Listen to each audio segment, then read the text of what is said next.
without a registered intermediary. We couldn't do it without that legislation that says that we can get that evidence now into a courtroom, and Alicia will have a voice in that courtroom.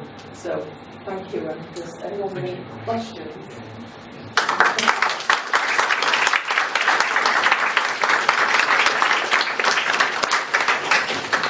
Yes, we have time for a few questions or any comments. Yes, Sue? That was absolutely fantastic and enlightening. Thank you very much. I'm sorry to inject a critical note, but when they're at the early stage of establishing whether the witness understood the difference between telling the truth and telling lies, the intermediary uses the example of the scrumpled paper. And that is very similar to an example that Aldridge and Wood give in their book on interviewing children, and they give it as an example of something not to do. Yes. Because the act in itself is something naughty. And so there's a risk that the child is confusing the idea that it's wrong to tell a lie with the idea that it's wrong to scrumple the paper in the first place. Is that a fair comment? Yeah, I think it is, and I certainly haven't presented it as it's a perfect interview in all its aspects, and there are certain things we shouldn't cover, there's truth and lies. But knowing what Alicia's life is, and the complexity of truth and lies that some of the examples that are given as guidance, I think to have kept it that simple in this instance is okay. They certainly, I know they discussed it, because that's why she was saying where's the paper, because they'd already planned it to be that way. But if it's been the lowest example, the young girl that I showed you, we wouldn't expect to see as simple as that. It would have that complexity about deviousness. Thank you. Such a moving video.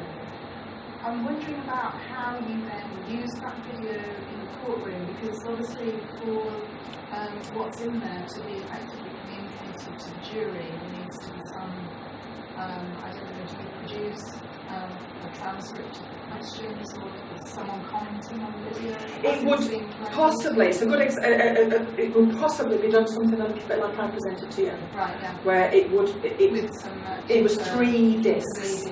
Yeah, and it wouldn't just be it wouldn't be pulling out, yeah. It does need quite a bit Yes, of it does. presentation to really get, because you put and probably playing multiple times, because you're focusing,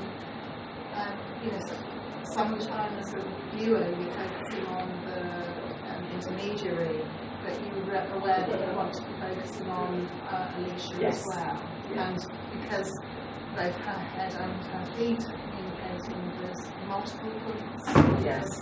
Visual and auditory. Yes, and it would be played with probably doing clips like that where it will be paused and then actually what was said, a little bit like I was doing, but I was doing it over it. Yeah. It would be stopped and then it would be discussed. So quite a detailed commentary would need to be prepared to accompany. Oh yes, this was a really complex case for that, absolutely.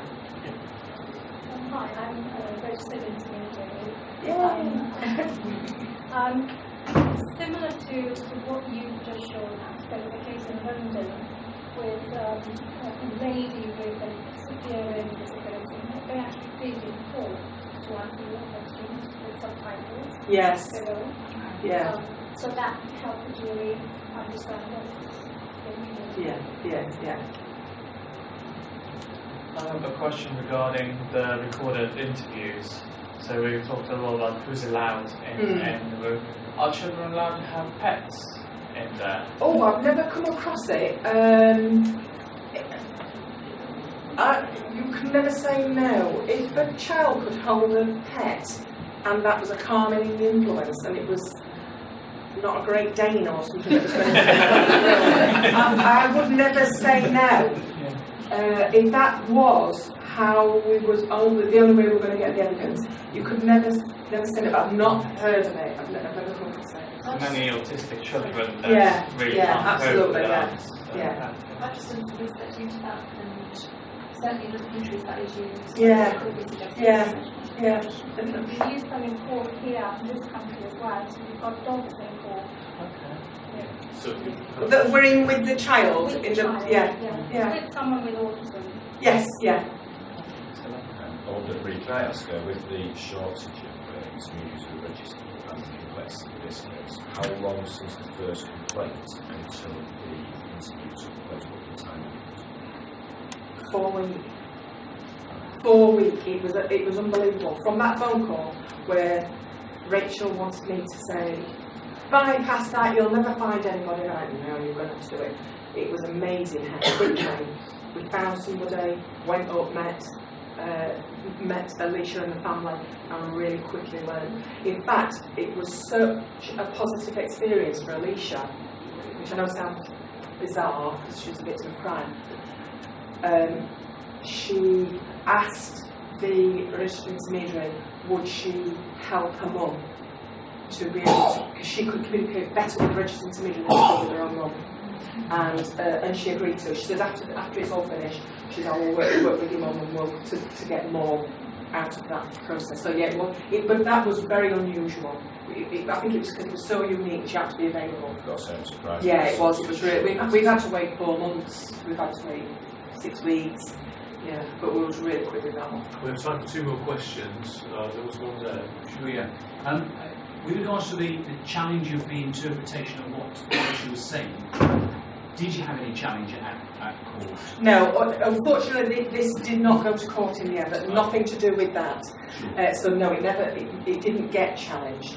But I have shown it to other people who use British Sign Language, and they're in awe of her. They think she earned every penny of her registered intermediary. So to play the what if game, so how might you then stand the scrutiny of challenge that notion? No, at least you didn't say that. You interpreted that wrong in this complex way that it has been relayed. How might we? How that would be done, to be honest, I don't know, because the registered intermediary works for the court. The registered intermediary is working for the defence as well. So had Alicia gone to court, well, she wouldn't go to court, but had Alicia had a Section 28 cross-examination, it would be the same 2 people that would be then guiding the defence team to cross-examine her. So the chances of it being challenged is highly unlikely. Does that not bring? I'm sorry, the supplementary. Yeah, of course. Is that not is that truly a transparent process? I am paid a little white here. Is that a truly transparent process then? It's the same people who are saying this is what is being said, and you can trust me to get this right. Well, it's their professionalism is obviously is what's being challenged.